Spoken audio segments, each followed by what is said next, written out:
Actually, good morning, everyone. It's trying to get used to saying that again after we've been doing these shows from the after we've been doing these shows on the nights at 8:30. I got used to saying good afternoon on the. Oh my gosh, my computer's suddenly moving really slow, and I can't get the music to stop. So hang on one second, bear with me. I thought you were just talking over the music. I was trying to, and then everything's on delay. Everything's on delay for whatever reason. But anyway, welcome in to the Batter Round. I'm Paul Valley, your host. Joining me, filling in for Zach Moore, is Ryan Blake. Ryan, good morning. Thank you for joining us today. Welcome back to the show. How have you been? I've been good, man. Just getting used to dad life, but I appreciate you reaching out. I know there's been a couple times over the summer you've asked if I was available and haven't been able to make it work, but always nice to hop back on the show, man. It's good chatting baseball with you. Yeah, for sure, Maybe a for little sure. I'm football. glad to have you back on the show. Yeah, definitely. We'll get into a little bit of football. That's something we used to do on the show during football season, so we'll definitely get into that. Today's show brought to you by Help My Gambling Problem. If you or a loved one has a gambling problem, call 1-800-GAMBLER or visit helpmygamblingproblem.org for free confidential services. That's 1-800-GAMBLER or visit helpmygamblingproblem.org for free confidential services. Also, speaking of football, Press Box's Project Game Day returns tomorrow night with your host Glenn Clark and Rita Hubbard, special guest Ken Zales and Andrew Stecca, and a rotating panel of expert analysts this season. Following Ravens Bills tomorrow night, former Ravens linebacker Tyus Bowser joins the crew, and you can watch that show on Facebook, YouTube, or at PressBoxOnline.com/game day. And we'll get into football here a little bit later.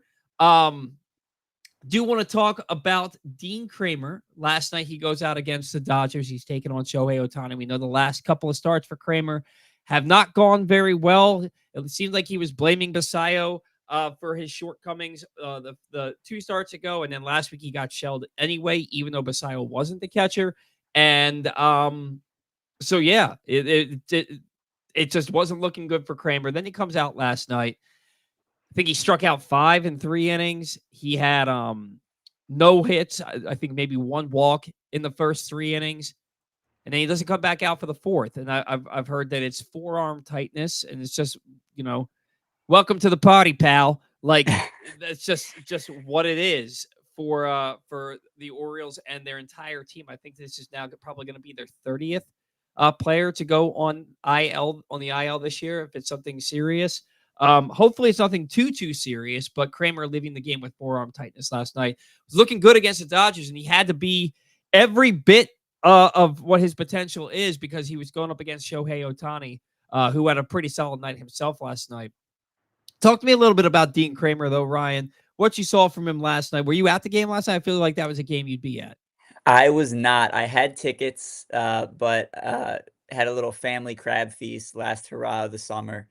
So I was over eating crabs. I didn't get to watch the first few innings. I hopped in the car to drive home, and I think it was Brett Hollander on the radio talking about scoreless going into the bottom of the fourth. I'm like, oh, Dean's going toe to toe with Shohei, and then like 2 minutes later, he's like, we're hearing that Dean was pulled with right forearm discomfort, and I'm like, okay, here we go again. We just get Kyle Bradish back, we just get Tyler Wells back, and now Dean Kramer likely going to hit the shelf, even if it is mild, which he says he thinks it is.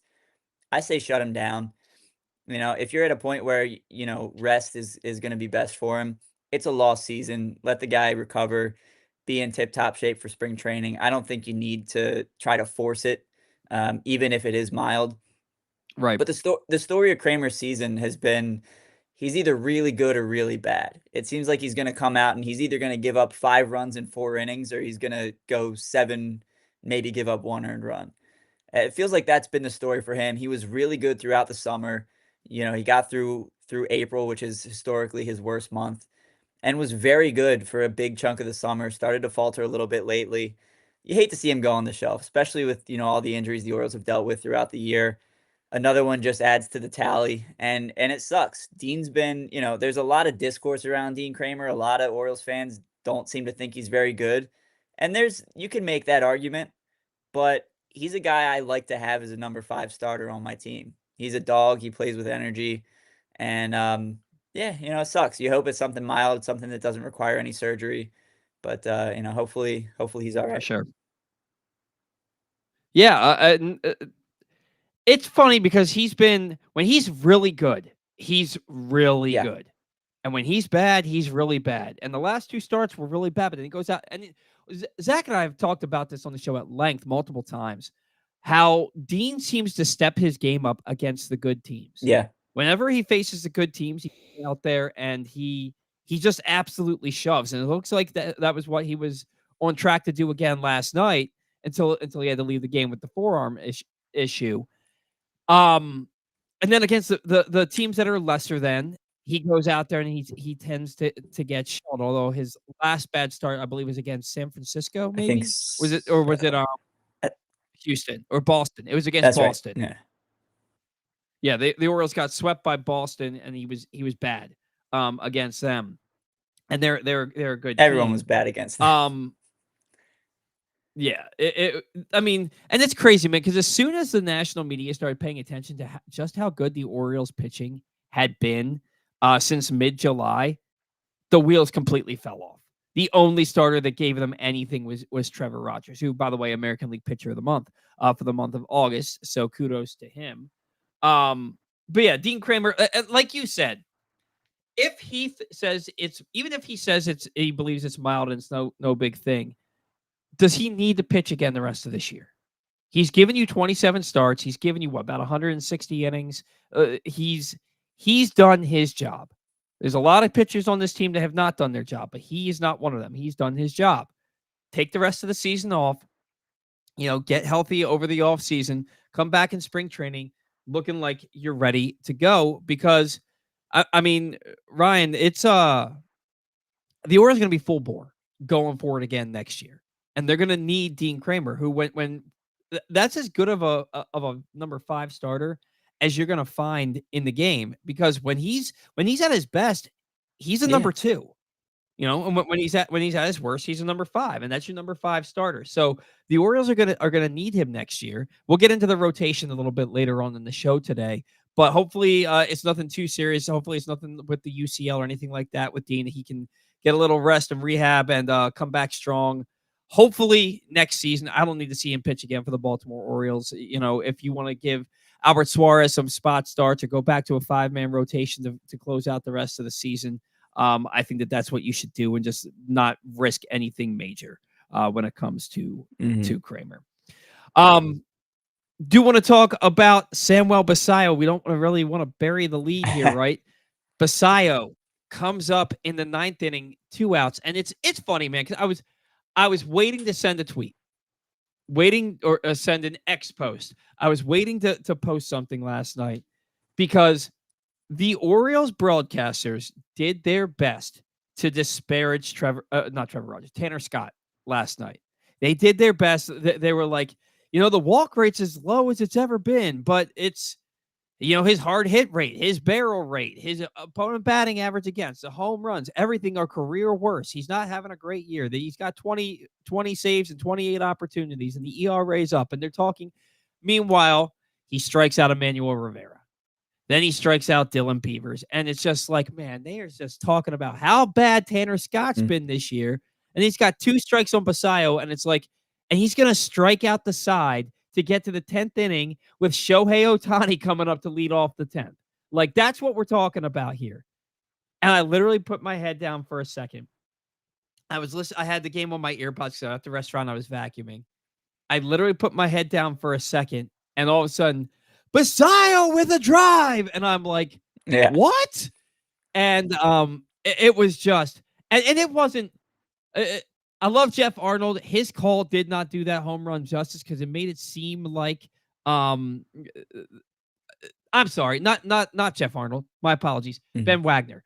Ben Wagner's call did not really do it justice because it made it seem like the fielder had an yeah. opportunity. He was like, he's back on the ball. That ball was Oh, a yeah. tank.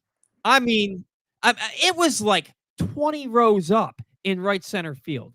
It was an absolute bomb, no doubter off the bat. Samuel Basallo second career home run, first Oriole Park at Camden Yards home run of his young career, and it's a walk-off, just a second walk-off of the season for the Orioles. The other one coming just a few weeks ago.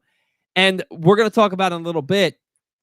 I do love the fact that the two walk-offs this year come from the two youngest players on the roster for the Orioles. Jackson Holliday, 21 years old. Samuel Basallo, 21 years old. But man, facing Tanner Scott, who's got that electric fastball and even more electric slider, and he just demolishes a baseball. And it's so cool to see a kid who's 21 years old. It's his second career home run, and as soon as he hit it, he was just like, let's go.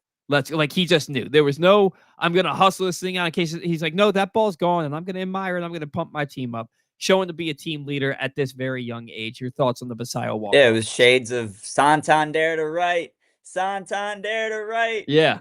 No, it's awesome, man. It's one of those moments that can only be made better by happening in the middle of a pennant chase, and you wish the Orioles were in that position.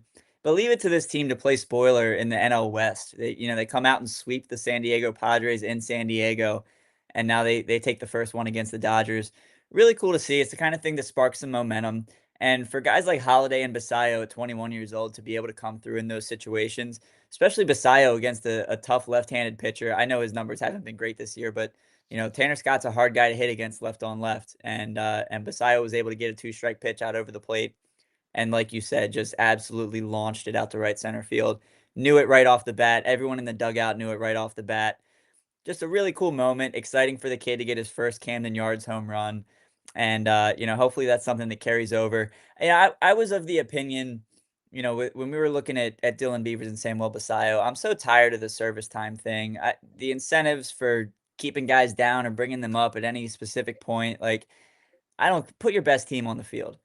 And for me, it was a matter of, okay, look at all the prospects, all the high level prospects, I should say, that have come up and hit. It's weird that and we can get into this later, but what does it say about the developmental team that so many of these top prospects come up and can't handle the major leagues for a couple months, and then guys like Jeremiah Jackson come Right. up and just light the world on fire?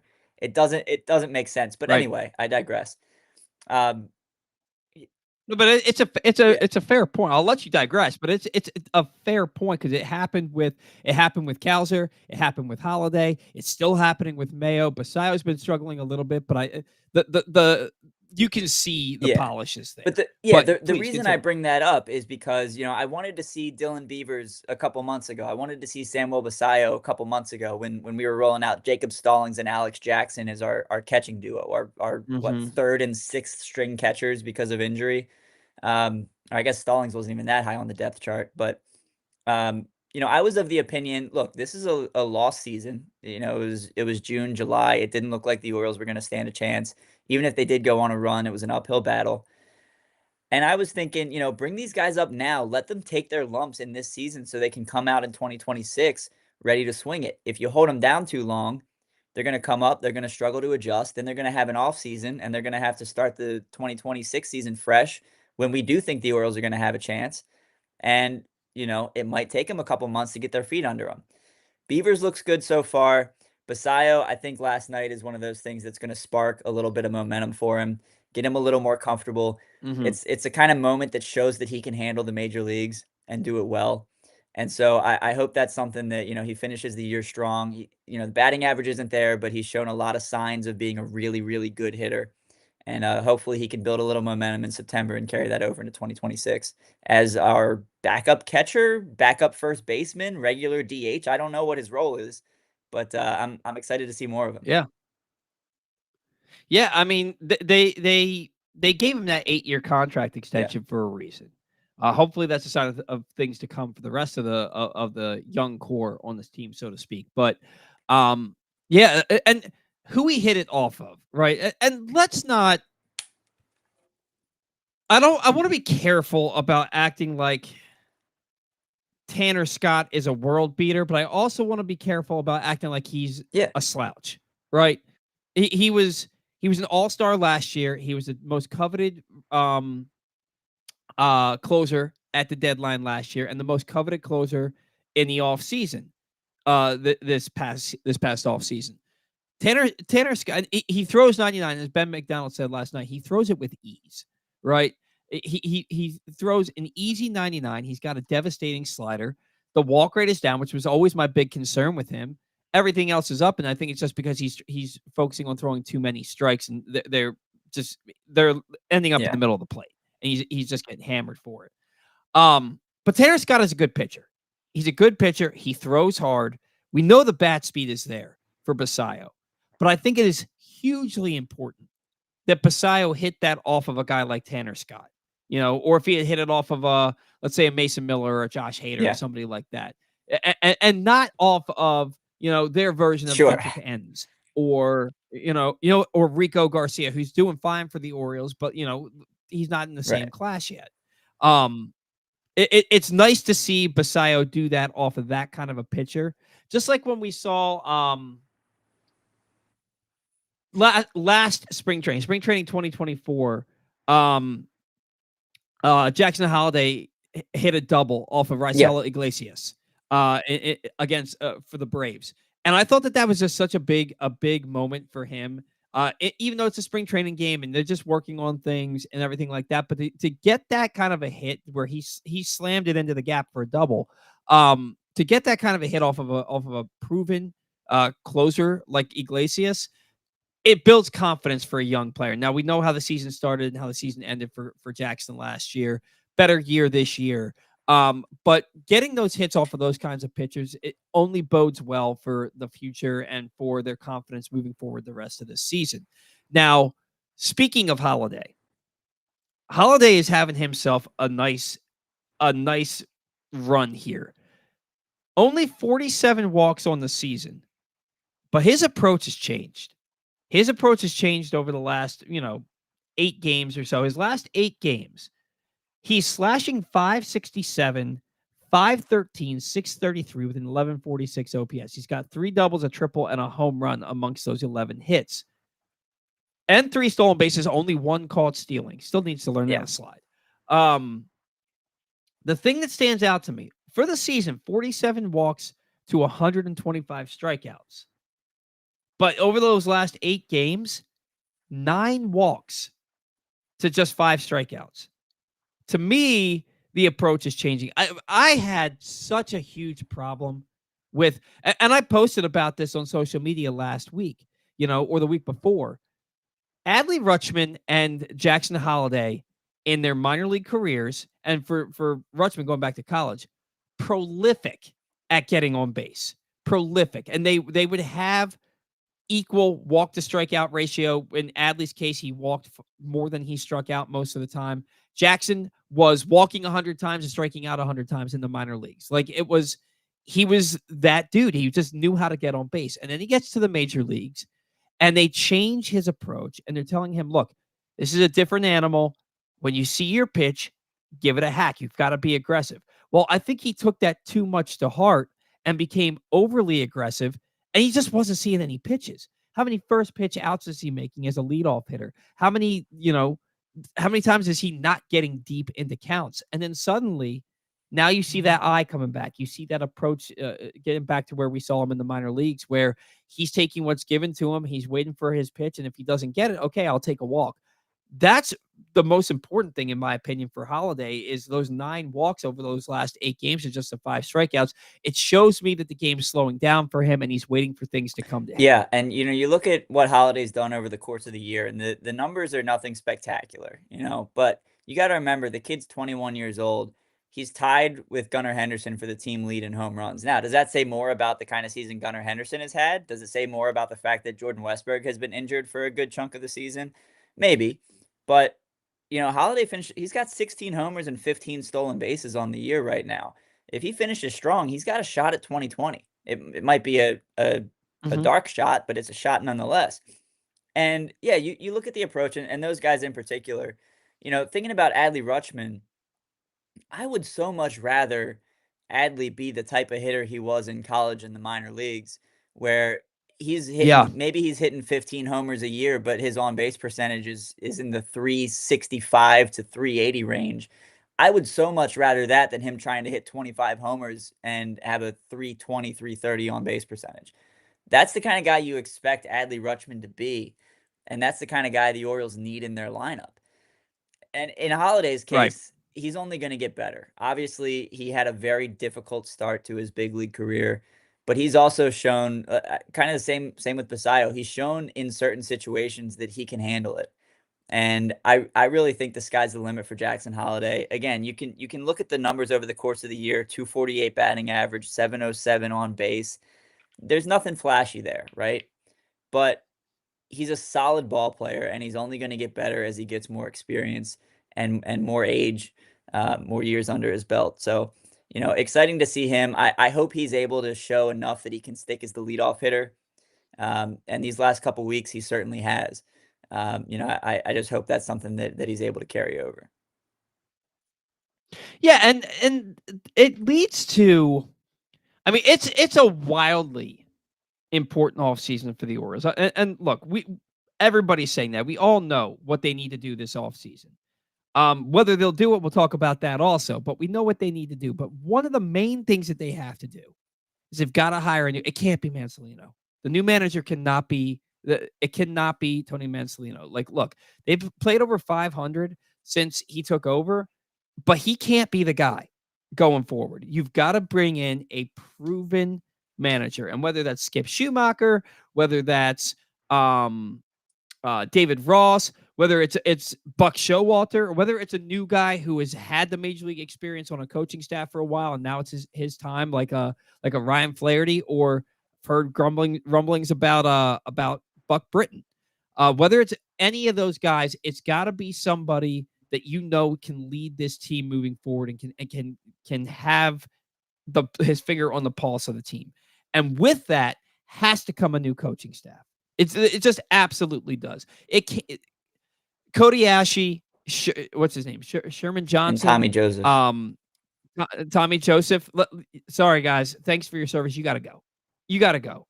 Too many. The team leader in home runs has 16. Like, think about that for a second. That means Mountcastle doesn't have more than 16. Gunnar doesn't have more than 16. Adley doesn't have more than 16. Westberg, Kalzer, O'Neill, Mayo. The fact that your team leader on September has 16 home and shows you that there's something off. There's something off with this coaching staff. And it's been regression across the board. Gunner's been playing really, really well, but the power is still not there.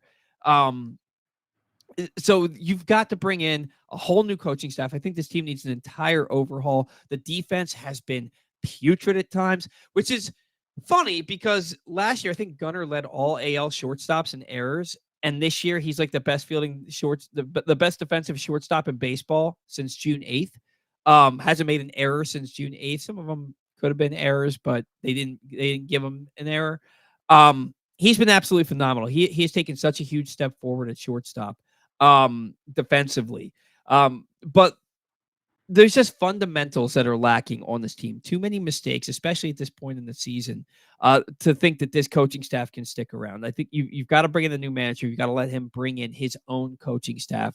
And the whole reason I bloviated for so long about that is Jackson Holiday will really benefit from a proven track record hitting coach. Who that is, I have no idea, but somebody that has a proven track record at the big league level. Maybe it's Mike Matheny moving forward, and he's a hitting coach. Or maybe they bring in Matt Holliday. I don't know. I don't think he wants to do it because I think the Cardinals tried to make him a hitting coach, and then after a month, he was like, "No, man, I don't want to be this. I don't want to be away from my family this much." Yeah. So they've got to bring in somebody that can help guys like Holliday and Basallo really progress forward, and somebody to help Colton Cowser because he's got too much talent to be as bad as he is. Like, just too much talent to be as bad as he is. You can say that about most of the guys on this roster. I mean, Mhm. and that goes back to coaching. Jackson Holiday, Gunnar Henderson, Adley Rutschman, Jordan. I mean, Westberg is solid when he's on the field, but Cowser especially. These guys are way too talented to have had collectively as poor a season as this team has had. And you can blame Mhm. the injuries, especially on the pitching side. Like, yeah, they've made a major impact on the team's record this season. Major The impact. offense, the the offense hasn't been good. They Yeah. haven't they haven't been good. And there, when you look top to bottom, the talent level on this team, Kobe Mayo, another example. These guys are too good to be playing this badly. And it goes back to coaching. And you look at Mansolino, he was pretty open. He didn't straight up say it. Maybe he did. He didn't want this job. Yeah. He didn't want to get the interim manager title slapped onto him. He doesn't know how to manage a Major League Baseball team. He's never done it before. And he's been transparent about the fact that, like, this isn't the role that he expected to be in this year. It isn't the role he wanted to be in this year. Mm-hmm. And it's not just because, obviously you say I didn't want this role. I didn't want Brandon Hyde to get fired, but that's what happened. And then they throw this guy in there. It seems like they didn't even really consult him. They were just like, all right, hey, Tony, you're going to be the guy the rest of the season. You have to get someone with a track record. You have to get hitting coaches who know how to play to their players' strengths and not just try to have their own philosophy on what it takes to be a good major league hitter. Because Cody Ashe and Tommy Joseph were not good major league hitters. No. So There's been a lot of hitting coaches that weren't good major league hitters. sure, And there's been a lot of hitting coaches that were good major league hitters that flamed out. Barry Barry Bonds. Bonds, Mark McGuire, Yeah. like a lot of these guys, that were good hitters, but it's There's hard. not a direct correlation. I'm Yeah, not trying to say that you have to have been a good major league hitter to be a good major it league would hitting be coach. nice But though. if you weren't a good major league hitter and you're not a good major league hitting coach, doesn't that say something? Like, I don't know. Well, and I love the point that you made, because I love it because I was about to make it. No, but you made a point that I was about to make, and that's, it seems like they didn't even consult Manzolino. They just said, "You're the guy." So why would a front office do that? Why, and it makes me think, Because he knows he'll what? be a puppet for their philosophy, maybe? Well, no, but that's the obvious reason, right? Yeah. That's the obvious reason. But on the outside looking in, you're looking at that and you're like, well, what the hell are we doing? Like the fact that they so confidently brought Brandon Hyde back, not even 18 hours after they got shut out, after they scored one run in two postseason games, that they so confidently brought Brandon Hyde back. And then this season gets off to a start for the same reasons. Look, the pitching wasn't great, but the offense just stopped hitting in mid-April and didn't hit again till June, right? So, like, Brandon Hyde lost his job, but he should have never had it for this season. He should have been gone last year. You can't get to the playoffs and just not score and not win any games and expect to keep your job. I just and we're talking about a guy, and this isn't about Brandon Hyde, but we're talking about a guy who in 2021 suffered losing streaks of 8, 14, and 19 games. Managers don't survive that. And yet Brandon Hyde survived that. And then somehow survived complete failure from June 21st on by this team last year. Survived that and not scoring in the playoffs, then gets here, and then he gets fired, and they bring somebody. They give the manager role to a guy who blatantly said, "I don't want it. I had no designs of ever being a manager for this ball club," which is fine. We do know that Tony Manzolino has a way of saying things kind of backwards when they ask him questions, and so he very well could have meant, "I didn't want to take Brandon's job," but the way it came off was, "I don't want to be a big league manager. I'm scared. I don't know what I'm doing." That's how it came off to everybody, Yeah. you know? So it's, again, more bloviating for me, but just to get to the point to say, do you trust this front office in the offseason? And further, is it the same front office in this offseason? Are they around? Or as soon as the season ends, is Dave Rubenstein saying, like, "Guys, see you later. We rebuilt the roster. Now we're rebuilding the front office." Like, what are we doing here? Yeah, I mean, I saw a post, I think it was yesterday, it might have been in an article from the Davy Banner. Johnson died. Yeah, I was gonna bring that up. The news broke, like, within an hour before the show. I wasn't sure if you'd seen it yet. I was gonna bring I that up. haven't. Damn. Yeah. We'll talk about it for sure. Yeah. Yeah, I mean, I think Cal. It was a quote from Cal where he was talking about how his confidence in Elias hasn't wavered, and he still, has full faith in him in the front office. I was hoping Cal would be the guy who would come out and say this is unacceptable. Hmm. I really was, and I don't want to talk badly about Cal Ripken Jr. on Especially this weekend. on the 30th anniversary of him breaking Lou Gehrig's record, but yeah, I was hoping that him being part of the ownership group would kind of have that baseball guy and the guy who we know for a fact truly cares about the Orioles and the Orioles organization and the success of this team. I was hoping he would be the guy to come out and talk to Rubenstein and talk to Bloomberg and Grant Hill, whoever the hell is in this ownership group, and say, Arroghetti. look, something needs to change and it needs to start from the top. I Rubenstein bought the team, excuse me, and it was a breath of fresh air for a little while. And I'm kind of feeling the same way we did before he bought the team at this point. Like you can't just say Elias is the guy, this front office is the front office to lead this team when they've made moves like the trade for Corbin Burns, right? That's a move that a good front office makes every time. Hmm. And a lot of credit to them for doing that. But he was here for a year. The Orioles didn't get a playoff win out of it. And now they're in a position where the starting rotation and the bullpen are absolutely torn to shreds. Hmm. And so I guess to answer your question, that's a long-winded way of saying I don't know if this front office is the staff that should be in place to take care of this. And that's not to say I don't have confidence in them because they have this job for a reason. And Elias did so much to get this team back to a competitive ball club. And that started with a few years of a bad major league product, but they were rebuilding the infrastructure. They were revamping the scouting and the player development side of it. But at the same time, Elias was never a GM until he came here. He was a scout, and he's a Hmm. good scout. Is he a good major league scout? I don't know. Is he a good, is he the guy to pull these strings to make this team better? I don't know.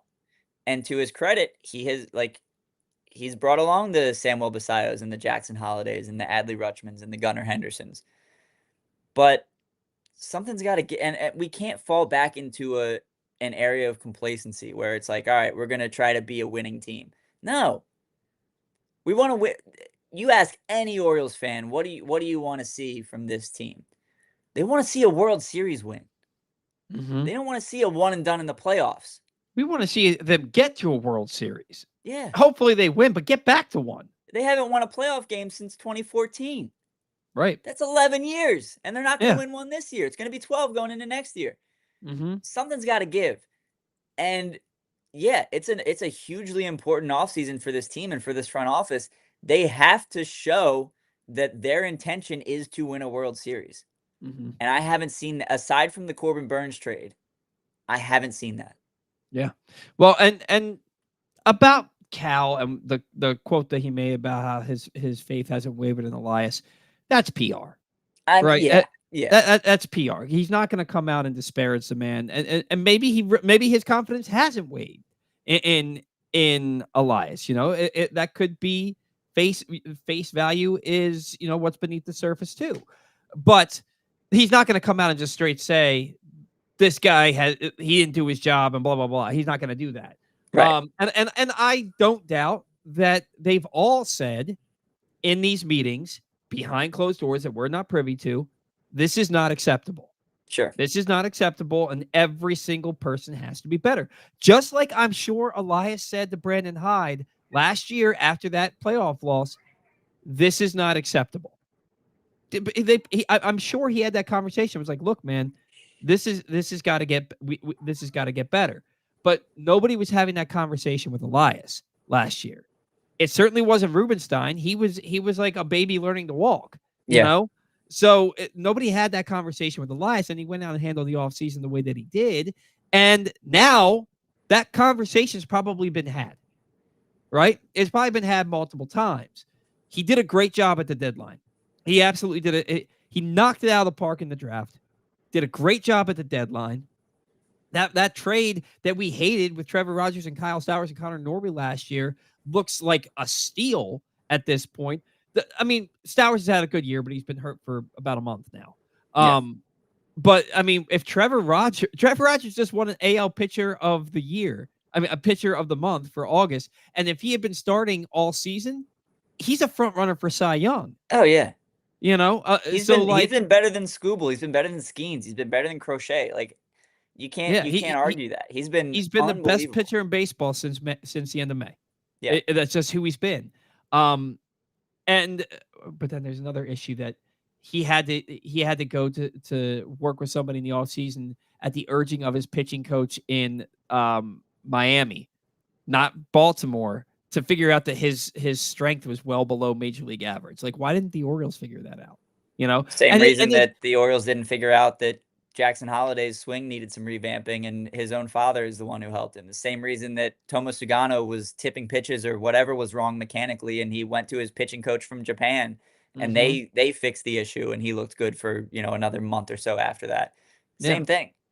And again, that just shows that you need a complete revamping of your entire coaching staff. Like I said, you rebuilt the roster. You tore it down to the screws, right? You got to do the same thing with the coaching staff and potentially the front office. Today's show brought to you by Glenn Clark Radio. If you missed anything from Glenn Clark Radio this week, including legendary former Baltimore Colts MVP quarterback Burt Jones, Mike Golick, and Ravens legend Jermaine Lewis, you can find those and many more in the Glenn Clark Radio Week in Review feature at PressBoxOnline.com. And as always, watch or listen to GCR every Monday through Friday at 10 a.m.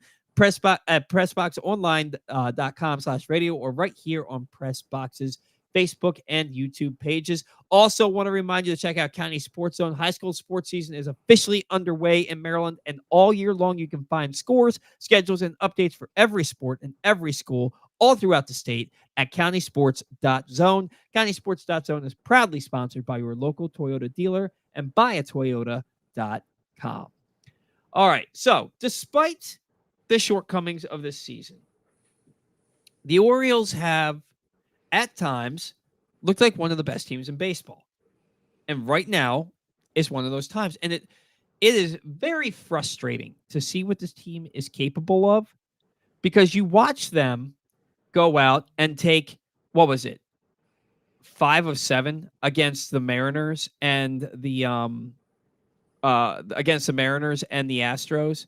And then they go and they sweep Boston in a 2-game series, and you're feeling really good. And then they welcome Houston to town. They lose 3 of 4. They welcome Boston to town. They get swept. They go out to San Francisco. They lose 2 of 3. What was it? Like they lost 11 of 13.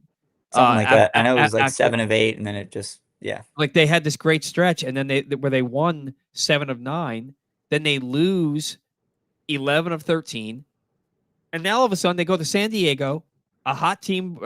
They weren't hot when the Orioles got there, but they're a good team making a playoff push here, and they sweep them. They come home and they take down Shohei, Freddie, Betts, and the amazing LA Dodgers last night with their young stars standing at the forefront of everything. Like literally, 21-year-old Jackson Holliday stole third base and scored on a wild pitch for the first run, and 21-year-old Samuel Basallo hits a walk-off home run for the second run. Your stars were on full display last night. This team is getting healthy right now. Right? Bradish is back. Phenomenal his first start. So-so his second start, but that's to be expected. Tyler Wells came back and looked good, but the home run bug bit him like it usually does. Suarez has been back and looking good. Somehow they figured it out with Yennier Cano. He's been damn good his last few outings. I think they changed his changeup grip to more of a split finger grip. Yeah. And different kind of bite to it. Yeah, he's looking a lot better. And you're seeing what this team can do when they have legitimate pitching in their rotation and in their bullpen. You've got the young stars on the team. A lot of these guys are going to hit next year. Are we seeing a glimpse of what 2026 can be like for the Baltimore Orioles based on what we've seen these last 4 games? And I get nervous to say that because they'll probably then go out and get swept by, I don't know, Tampa Bay and New York or something like that. But like, are we seeing a glimpse of what we can hope for 2026? I hope so, man. I really do, and I think it goes back to the conversation we just had where you need to revamp the coaching staff, and I think if you can do that and bring in some guys who are gonna maximize the talent of the roster, then yeah, the team's gonna be in great shape going into 2026. If you don't do that, then who knows? We Hmm. can't be talking again next September and say, "Hey, the team leader in homers has 16." You can't. Absolutely not. No, you have to, and now again, and we've been blaming injuries all season as part of the problem, a big part of the problem. Obviously, that plays into it. You got to be able to stay healthy in order to compete.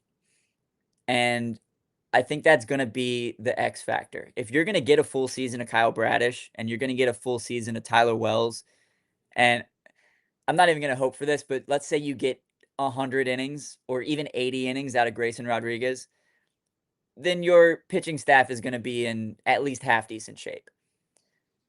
You Hmm. got to have hitting coaches who are going to maximize the talent on this offense because there are so many guys who have the potential to be so damn good at baseball. And it's really top to bottom. It's Adley Rutschman, it's Samuel Basallo behind the plate. It's Kobe Mayo. The guy has 40 home run power. He just needs to be able to get to it. Colton Cowser was a Hmm. runner-up Rookie of the Year last year. Granted, it was largely in part of a very hot first month or two, and then he, faltered by the end of the year. But still, he finished second in AL Rookie of the Year voting. That's objectively good. Hmm. Jackson Holliday, who we know what he's capable of, number 1 overall pick. Gunnar Henderson, who should be a top 3 MVP candidate most seasons. Hmm. It's Dylan Beavers, who we know is so far looks like a solid major league player at worst. And you've got to be able to get the most out of these guys. Jordan Westberg has to be able to stay on the field Yeah. because and I know it's kind of beating a dead horse, but he seems like the glue guy. Yeah. Well, Westberg oh, is the guy you 100. want. It's so funny because they make glue out of horses. Well, there you go. The beating He's the dead horse. He's a glue guy.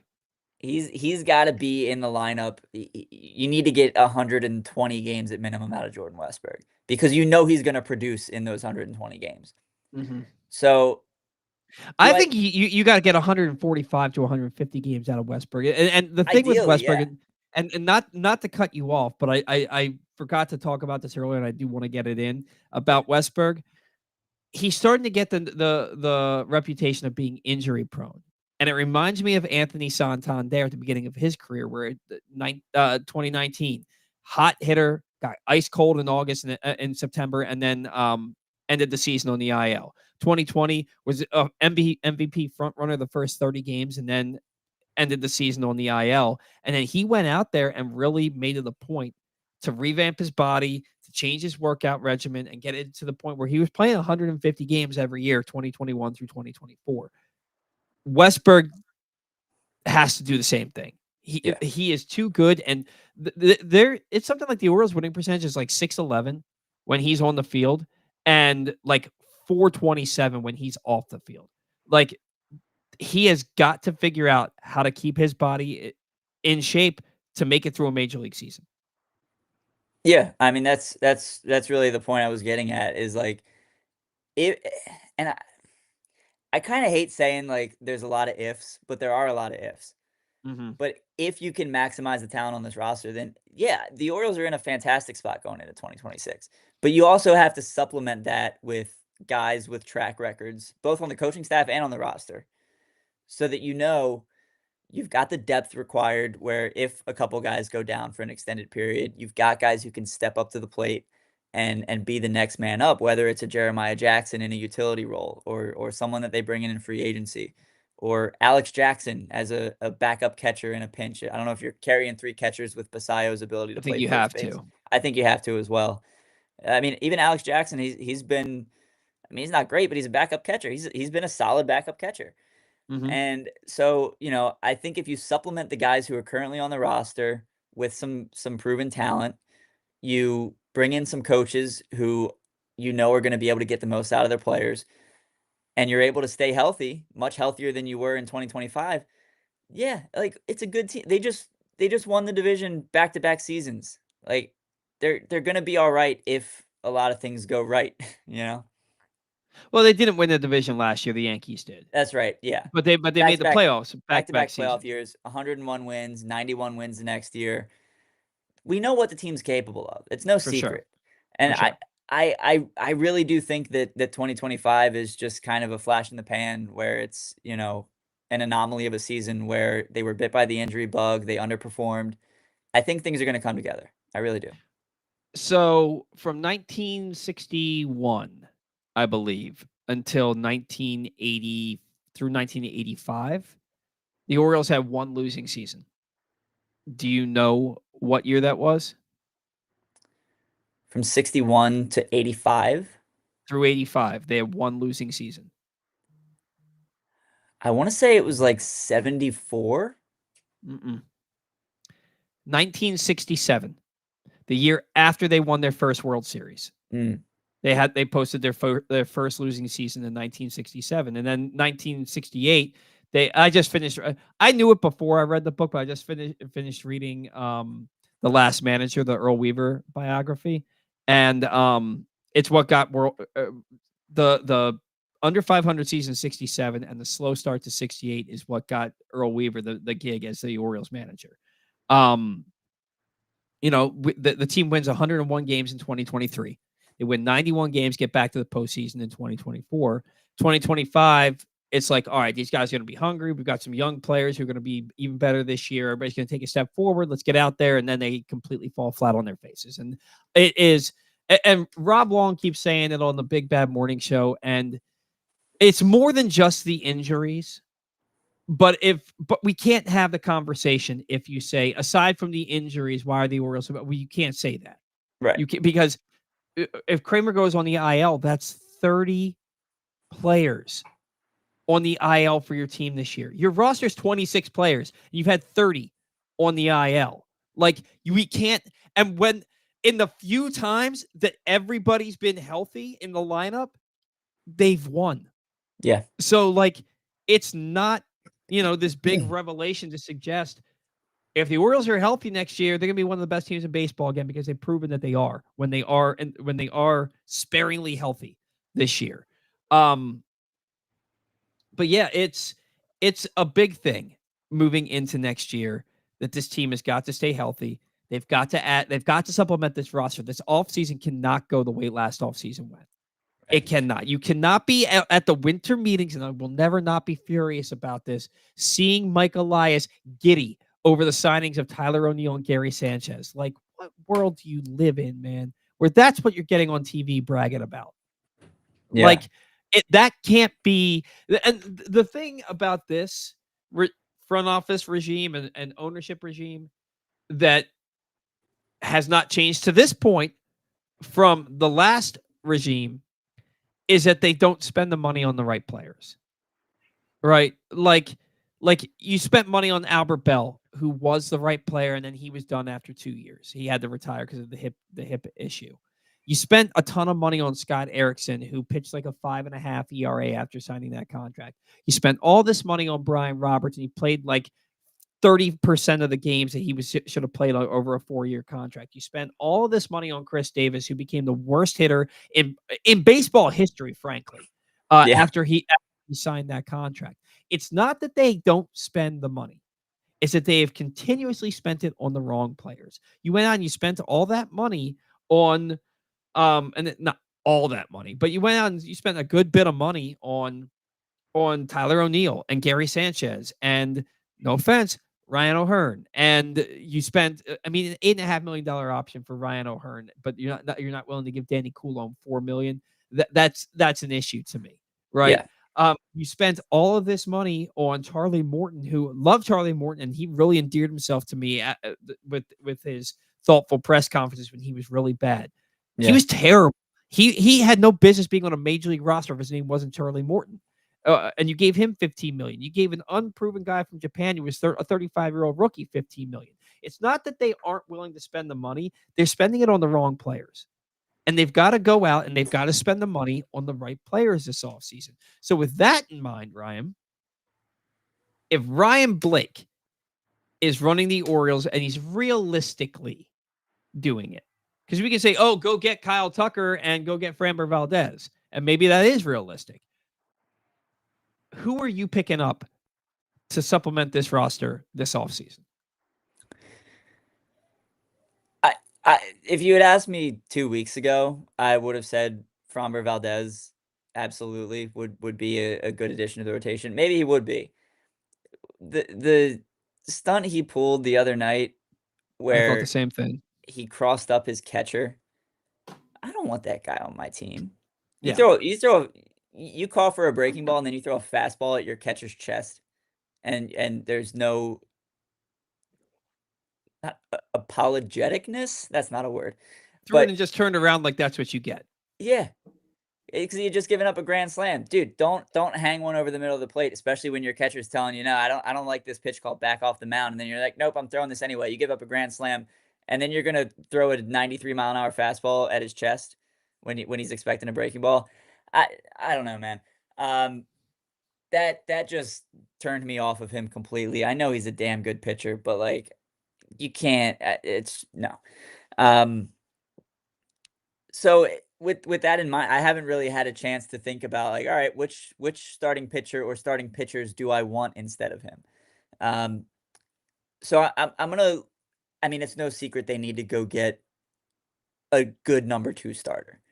They Mm-hmm. had a chance to sign Nathan Eovaldi this past year, and all he did was pitch to like a 1.80 ERA before he got hurt. I think he's on the shelf now. You've got to get someone like that. What that name is in the available free agent pool this offseason, I'm not 100% sure. Maybe it's someone that you go out and get via trade, but you've got to get a couple good starting pitchers, and you have to redo the bullpen entirely. Mm-hmm. What that looks like, I don't know. You're not going to go out and sign four guys who are closers and give them each 15 million a year to be setup men in middle relief. You're not going to do that. So it's going to come with guys like Brian Baker and Andrew Kittredge, like those type of pitchers. We're going to see a couple of those type signings. On the offensive side of the ball, I'm going to put my hand up. I was a fan of the Tyler O'Neill signing when it happened. Oh, I was too, I don't but I like the didn't. structure of the contract because Elias structured it with the opt out after the first year, where either O'Neill's going to be good and he's going to opt out, or he's going to suck and he's going to stay around. Mm-hmm. We knew he was going to have some IL time. That's what he is. I didn't think he'd miss this much of the year, but we brought him in to replace Santander as a guy who was going to crush left-handed pitching. And O'Neill couldn't hit left-handed pitching this year. I, Correct. I so that one sucks. And now I guess we're going to be stuck with him because there's no chance he's going to think he's going to get more money on the free agent market this offseason. But you look at the guys where, you know, we used to talk about this at length on the show, how, yeah, we loved Tony Taters. We loved Anthony Santander. He wasn't a three hitter because Right. he wasn't an on base guy. He's a five or a six hitter It in was the most main lineups. reason I didn't want the Orioles to bring him back is because I Yeah. was like, look, I like Santander. I think he has a role, like a really nice role on this team. But if he comes back, he's hitting third for this team, and they Yeah. cannot do that. He's not a three Yeah. hitter. So you've got to get a guy who's going to slot in the top three, top four of the lineup, right? Now, if you're going to go with Holiday, Westberg, Gunnar as your 1 through 3, then that need isn't quite as pressing. But you can never have too many good bats in your lineup. So you look at the available guys like the Pete Alonsos and the Cody Bellingers. Those are the ones you want to go after. Mm-hmm. Now, my preference, if positional need wasn't a factor, and I don't like the guy, but Pete Alonso would be my guy. Mm-hmm. Now, is Mountcastle out the door? Maybe, probably. I don't know. He's looked really good since he got back off the injured list. But ideally, I think you want to give Kobe Mayo some run at first base. You want to have Basallo available to play first base. If you've got Rutschman and Basallo on your roster, then one of them is going to be a DH a good chunk of the time. Jordan Westberg, if he's healthy, is going to be your third baseman, so you're not putting Mayo back over there. So Alonso would be my guy because he's a big bopper of a right-handed bat. But the Orioles, I don't think, need a first base DH type. So maybe Bellinger is that guy, and does that load your lineup too much with left-handed hitting? Maybe, but the park is Well, and built that's for left-handed hitters to succeed. and that's the thing is that Cody Bellinger was my dream addition last offseason. He was the guy I wanted above all else because he's a lefty whose swing is built for that ballpark. He can play the outfield. He can play all three outfield positions. He can play first base. He fills every need that you had for a free agent. The Orioles didn't even make a push for him. This year, 275, 27 homers, 87 RBI. I believe he has a player option. Let me take a look. He's got a 26 player option for, let me see. He signed 3 years, 60 million, 24 through 26, and it's a 26 player option, I think, for like 24 million, 25 million, something like that. I'm not seeing that number exactly. But Alonso's in the same boat. Looks like he has a player option as well. yeah. For me, I think Bellinger's going to opt out. I think Bellinger's going to opt out because he's put together. You look at his last 3 seasons: 307, 26 homers, 97 RBI in 130 games. 266, 18 homers, 78 RBI in 130 games. 275, 27 homers, 87 RBI in 131 games. He's been worth, according to Baseball Reference, he's been worth 11 and a half wins just about the last 3 years. That's a good ball player. That's a good ball player who probably can get 25 million for 3. He can probably get 3 years, 75 million if he opts out. Right. Mm-hmm. And I think that's something he could do. I think that Pete Alonso's having, now I know Alonso has fallen off a little bit. Let me take a look real quick. He was hitting like 290 with 18 home runs when the Mets came to town back in June. Yeah. 269, 33 home runs, 113 RBI. He's got a player option for 30 million for next year. He's opting out. He's putting up a phenomenal year. He's going to opt out and get, and get more stability there. For he and his family. So I just, as much as this team needs a powerful right-handed bat, and as much as I would like to see Pete Alonso hitting fourth for the Baltimore Orioles, I don't think it's going to be him because I don't either. You're log jamming then first base and DH, and you've already got 5 guys on this, or 4 guys on this roster between Mayo, Mountcastle, Rutschman, and Basallo to fill those positions. And Yeah. and maybe they trade Mayo for an arm. Maybe they trade Mountcastle as part of a package, and then Pete Alonso becomes a more reasonable scenario. I don't think the Orioles are giving 12 years, 500 million to a guy like Kyle Tucker. I just don't think it's going to happen. I don't think they're giving that to anybody if his name isn't Gunnar Henderson. Right. And I think Bellinger makes a lot of sense for this team, despite the fact that he's left-handed. And you've got to hope that Mayo can figure it out. Man,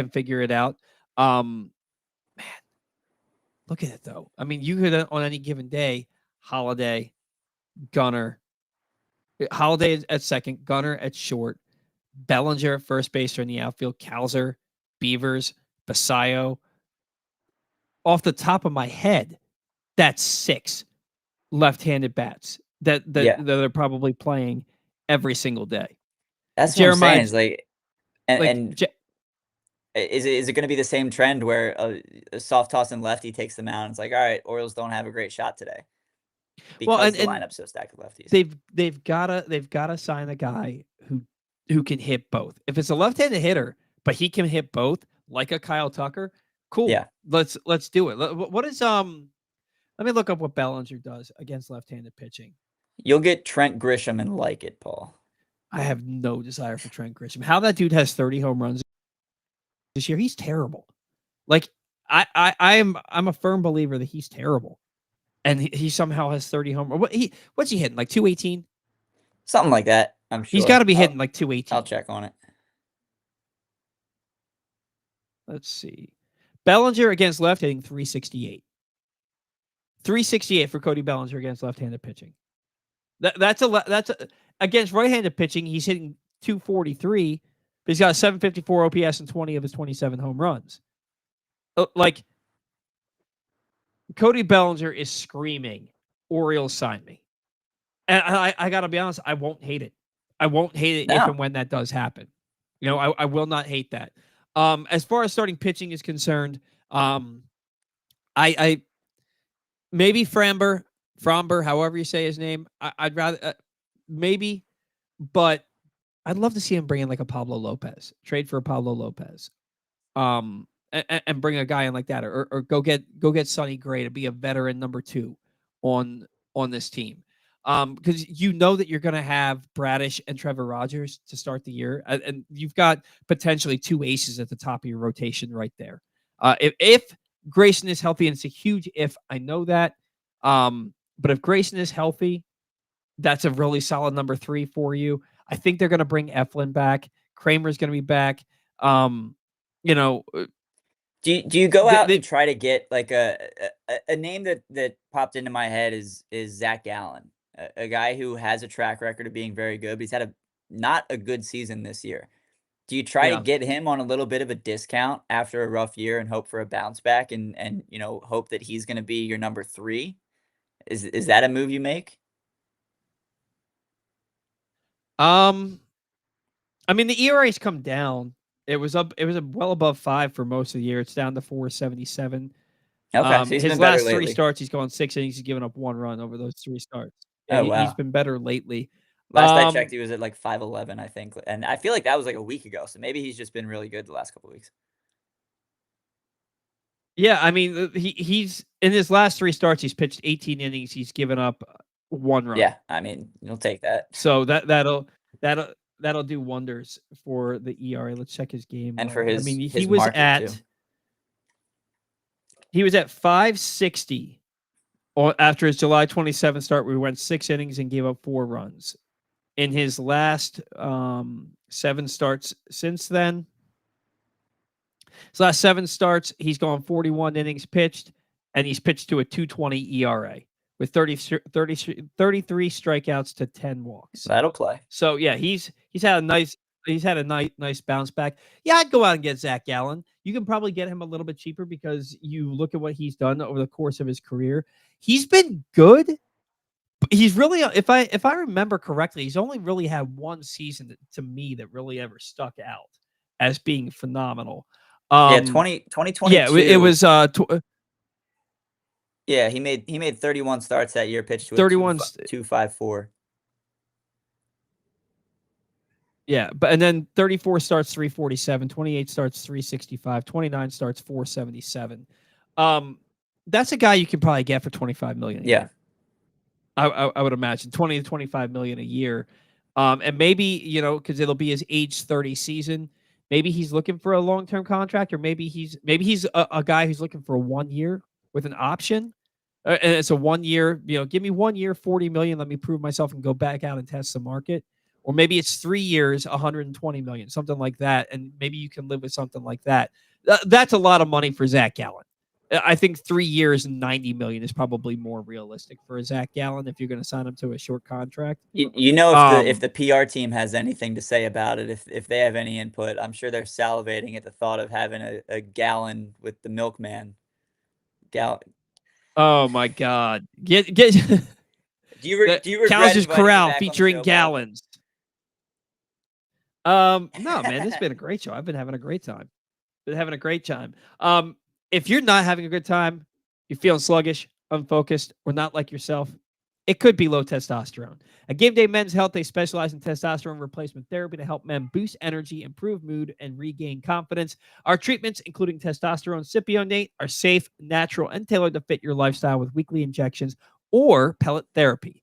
You can call Game Day Men's Health at several different locations. Owings Mills at 443-264-4454, Columbia at 443-266-3505, or Frederick at 240-931-3717, or simply visit GameDayMen'sHealth.com and ask them about a complimentary testosterone test. Winding things down a little bit here. I can hear the baby Oh, crying you in the can? background, Wow. so I know she's not that. It's Good. not that Okay. loud. I can hear because I know I've got a little girl myself and I know what that sounds like. So we're going to be winding things down here. Rotation wise for the Orioles next year, I think that one of the ways that you fix your bullpen internally, I think Wells has to go I to the agree. bullpen. I think Suarez will be in the bullpen. Um, I really believe that Brandon Young, Chase McDermott, and um, Cade Povich should be relievers next year. I think that they've proven that they can get guys out, you know, for an inning or a time through the order, but they've got to be once you get to the second time through the order, they get Yeah. lit up, and you're also talking about four guys there, and Tyler Wells doesn't really get lit up. He's just home run prone, and he throws like 80% as a starter, right? So like you've got four guys right there in Wells, Povich, Young, and McDermott who can really let it eat if they only have to pitch an inning or 2 innings Yeah. at a time. But you You can know, only and afford to do and that I if you just go out think and get some good starting pitchers. and you've absolutely got to go out and get some good starting pitchers. And I also think that it's one of those things where you build all of them up as starters in spring training. All of them get built up as starters so that you have that contingency plan in place. But then that you go and you sign these guys. Jim Hanneman said it. Rest in peace to Jim Hanneman. He said it so many times. Castan, and I know Castan brought it up to me all the time.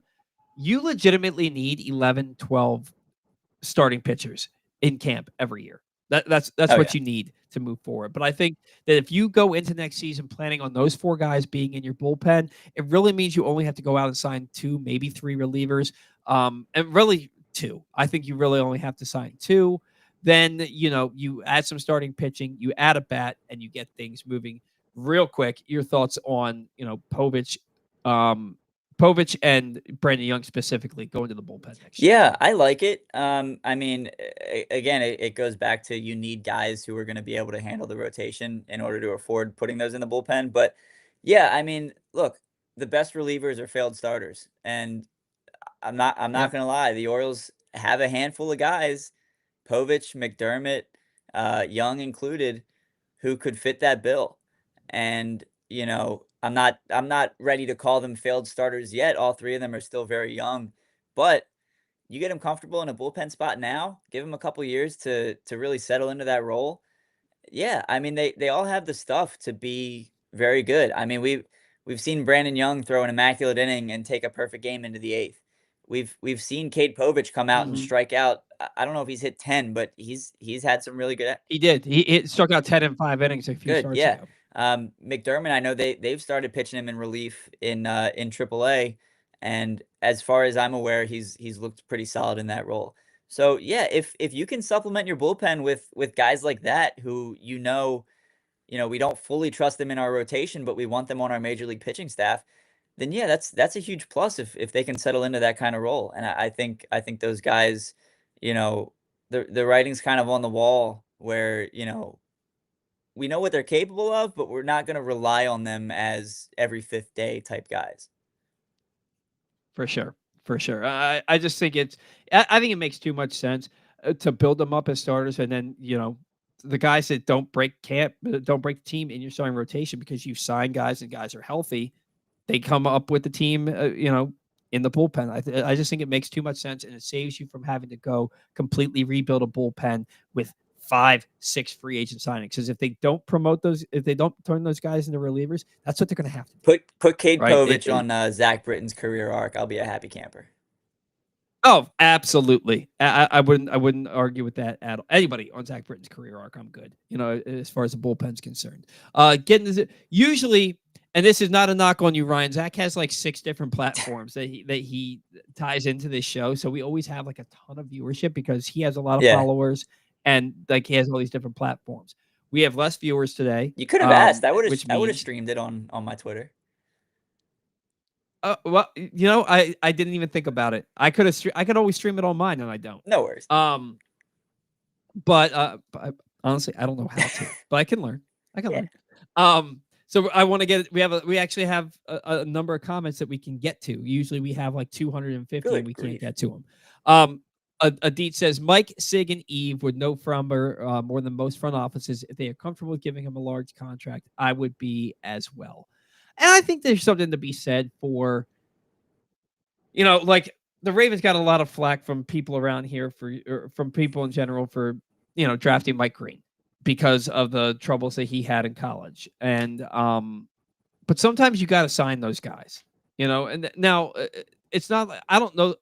It's not like Framber's out there beating up women from what we can tell. He crossed up his catcher. He claims he didn't do it intentionally. It sure looked like he did it I did intentionally. see from a handful of Astros fans that like that wasn't the first incident. Like I don't know if he's just been because he hasn't been pitching as better lately, and I almost get the impression that he's. And I haven't seen any videos. I don't know anything that happened before the cross up, but I kind of got the impression from some Astros fans that he's been acting like a sore loser like the last month or so. Oh, It, okay. it might be that kind of thing. I don't know.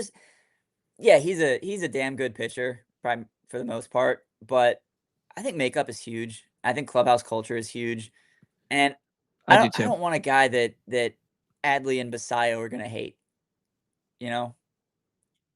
Yeah, no, trust me, I get that, and it's not. Look, if they sign Framber, we're not gonna be like, "Oh, Right. Yeah. man." Like, we're gonna be excited about It's it, just like, all but, right, like, let's get his if they attitude in don't check a little bit. yeah, if they don't, I'm not gonna be Yeah. upset either. Josh Soroka, we stuck with O'Neill. We're stuck with O'Neill. Yeah, 100% stuck with Tyler O'Neill. 100%. He's not getting 17 million from anybody. He played like 6 games Yeah. this year. Good contract structure, Mike. Josh, right. Josh also said, I'd like to see a permanent DH instead. I like having flexibility at DH. But if your permanent DH is a guy like Kyle Schwarber, For then sure. Yeah. bring I think bring it if on. you're gonna Bring it have on. Adley and Basallo on this roster, I think you need to keep a flexible DH. But yeah, look, if Yeah. Kyle Schwarber is DHing 160 games for this team next year, who are we to complain about that? For another lefty. AJ, holy S, it's an early show again, and with Mr. Host back again, love it. Love having Ryan on the show. It's always fun. We always have great baseball talk, and I love how much you expound on things when you talk about it because it makes my job easier. I have less space to I fill. do tend So, to bloviate once in a while, but thanks for tuning in, AJ. yeah, but Nice to no, hear but from you, buddy. yeah, for sure, man. I don't mind it at all, especially from a professional bloviator. AJ also said my dream rotation for next year: Skeens, Valdez, Rogers, Brett. Where does Skeens come into He did play? say dream rotation. Yeah, but I mean, There's another. I, He's I'd got a like to trade think is proposal in there. okay. All right. Let me get to it. Let's get to it then. Calzer, Mayo, Mountcastle, Kjerstad, Grayson Rodriguez for Paul Skeens. Might be Would you intriguing say if you're the no? Pirates. I don't Would know. you say? Would you say no to that? Would I say no to that? I, I would. I'd sign up for that in blood. If you're signing Bellinger too, then 1,000%. Yeah, I would sign up for that in blood. Calzer, Mayo, Mountcastle, Kjerstad, Grayson Rodriguez for Paul Skeens. I mean, you're taking Calzer, who's got 5 years control left after this year and has prolific. He has crazy power, like crazy power. You've got to unlock him somehow. Mayo, again, crazy power. You've got to unlock him. Mountcastle plays a good first base. He can hit. The power's all but gone, but he can still hit if once he stops trying to hit pull side home runs. Kjerstad, you would have to hope he turns into Kyle Stowers, and Grayson Rodriguez can either replace Skeens in your rotation or you become a back end bullpen guy. That would be a very interesting trade. I like that a lot, actually. Like I like that a lot. Yeah, I mean, I don't know if the Pirates would like it much, but they don't. Their front office isn't exactly comprised of the sharpest knives in the drawer either. So, but that's the thing though, is that you look at the man. I wish we had more time to talk about this because it's really interesting because there's not a player on there that couldn't turn into something Mhm. special. The only one that you kind of already know who he is Yeah. Mountcastle, right? There's not a player, and the Pirates could look at that and be like, these are all young guys that are under control for the foreseeable future. And if they become 80% of what they were expected to be, we've got a good squad on our hands. Like that is a really solid trade proposal, in my opinion. I would like to put that out there for the world to see what people Yeah. think about it. Not the world, because then the Pirates get privy to it. Like, we're not doing, you know what I mean? But I want to know what people think about that. Now, this is where it goes sour.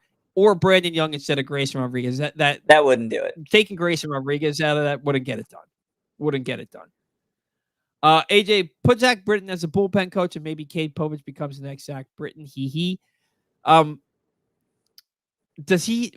People like to throw out, like I've said, bring Nick Markakis in to be your hitting coach. The guys have to want to do that. The guys have to want to do it. Like we talked about earlier in the show, Matt Holliday became a hitting coach for the Cardinals for a month, and he was like, "I miss my family. I'm out of here." Guys have to want to do it. But I mean, maybe. Give me, maybe. honestly, this is a whole different conversation, but my dream hitting coach, and maybe it's just because I loved him growing up, give me BJ Surhoff. Give me Will Clark. Ooh. Have you ever seen Will Clark talk about hitting? He's like a drunk Ted Williams. Like, give me Will Clark. Sign me up. I want to call him personally, but like, excuse me, Mr. Clark, would you have any interest in being the hitting coach for the Orioles? Because bench coach Albert Bell. Oh my God! Let's not literally just a flat bench coach. He's talking about working out. Albert Bell. Tyler O'Neill, flat bench coach. AJ said, "Haha, I love it. I dreamt of this trade for weeks now." I think AJ's one of the guys who comes up with and who was the other guy? Randall. That would come on here and come up with those crazy trade proposals. Couldn't stop talking about getting Logan Gilbert. I love this one though. I really do. And if the Orioles did that, if the Orioles made that trade this offseason, people would be really upset that they no longer can yell moo when Calzer gets a big hit every 3 weeks. People would be really, really upset about that. But now you've got a Beaver retriever, so you can still have fun with somebody's last name. So all I'm saying is bring in Zach Allen. You can still have a milk theme if that's the calling card. The milkman delivers in gallons, right? It writes itself. Deet said Nestor Herman promoted to AAA this week. Do we see both him and Trey Gibson in the majors by next September? Possibly. If you're in AAA, you're an injury away, in my opinion.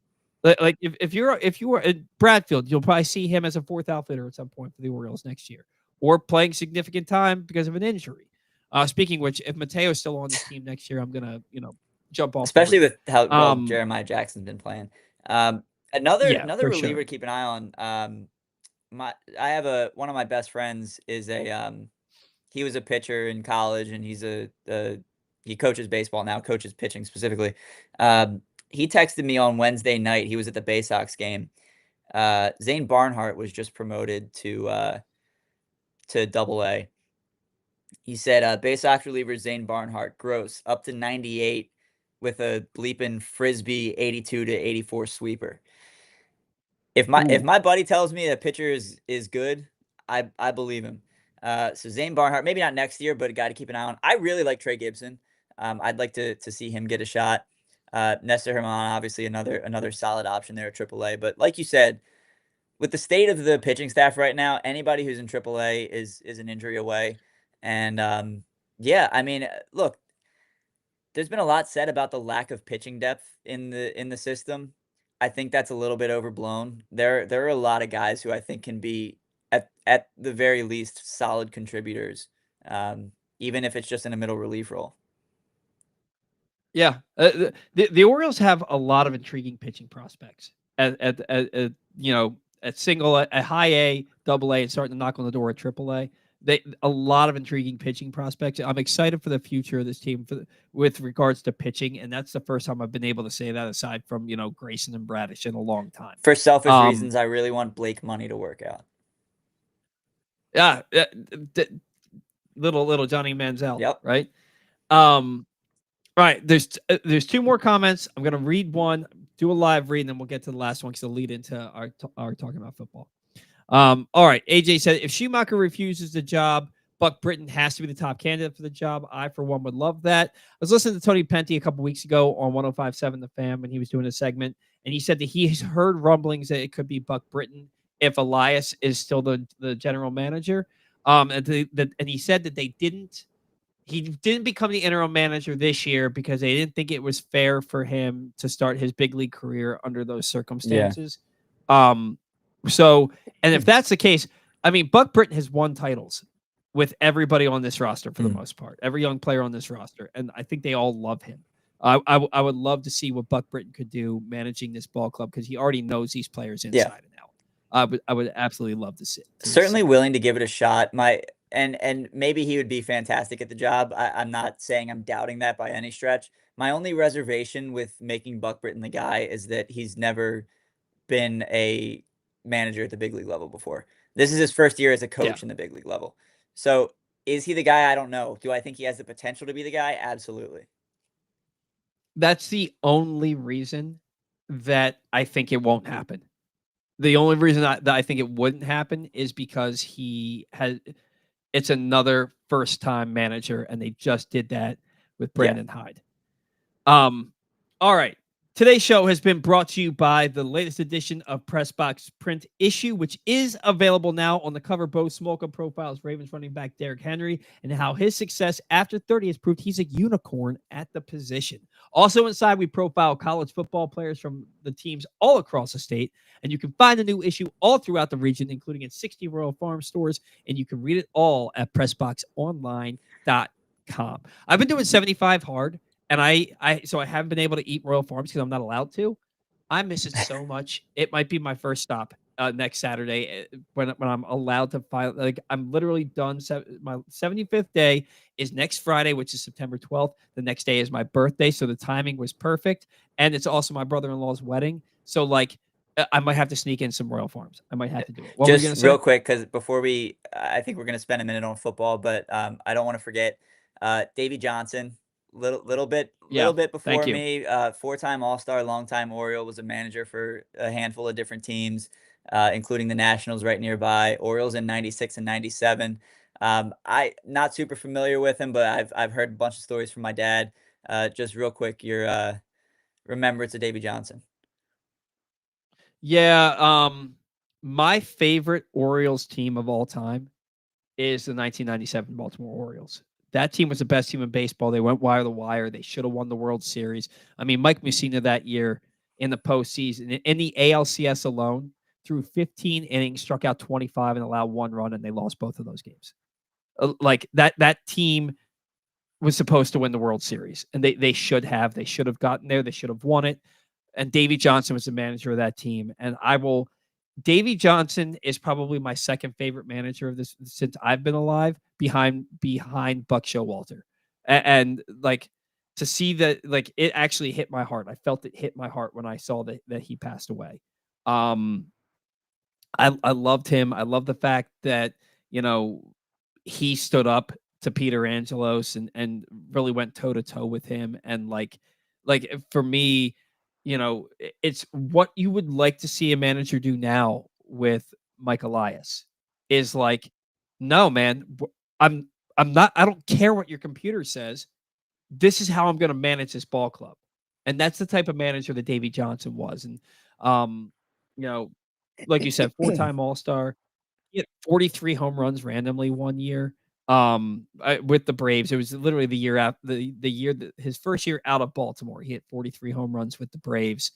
And apparently the type of player that he was, the same type of player the same type of manager that he was, just fiery, no nonsense kind of Mhm. guy.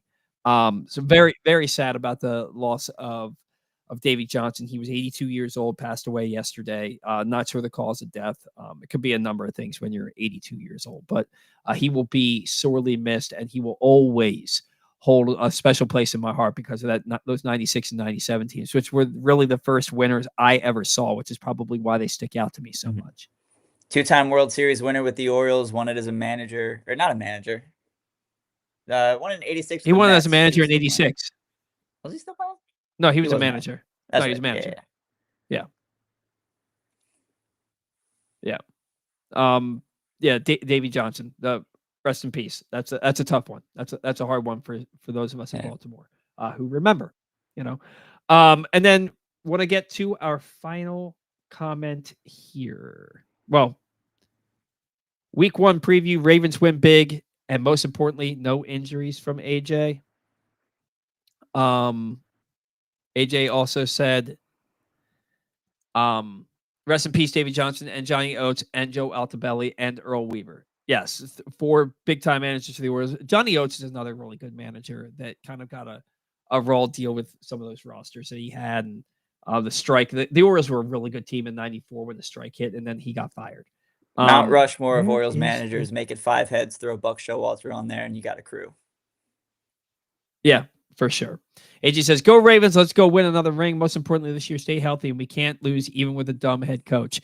Yeah, John Harbaugh's a good head coach, but there's also some stuff that makes you scratch your head. The challenges that he calls and the clock management are still an issue somehow. 18 years into him being here, Old habits die hard. I gotta do this quick because I gotta be. I have to pee so bad. I'm not gonna be able to do a huge preview here. Ravens are gonna win going away tomorrow. They are so far and away better than the Bills, and the Ravens, if they stay healthy and don't turn the ball over, they're gonna win by 17. I'm gonna take the Ravens, 40-23 over the Buffalo Bills tomorrow. Okay, all right. Give me. I think the Ravens win big as well. I'll call it, let's say 34-23. I think. Okay, so double Yeah. digit win. Josh Allen was given a pity MVP last year. Lamar had a better season. Allen had more 1-yard rushing touchdowns, and that's why he won MVP. Also because he didn't have one yet. Lamar should be going for his 4th this year. The players know that. The defense is going to come out and try to prove a point for their quarterback, and the offense is going to come out and prove that Lamar's a better quarterback. Yeah, Ravens win tomorrow pretty easily, I think. The not having Ricard out there, I think is going to hurt. But I think that the fact that even without Likely in there, that DeAndre Hopkins is potentially your 5th option in the passing game speaks well for this offense. I think the Ravens are going to go out there and just smash tomorrow. All right, that's going to do it for us here on the Bat Around. Thank you to Ryan Blake for chipping in today in place of Zach Moore. Thank you to all of our sponsors. Without you, we don't have a show. Thank you to all of our loyal listeners, viewers, fans. Without you, we 100% do not have a show. Until next week. Oh, no show next week because I'm going to be out of town. We will have a show on the following 2 Sundays. And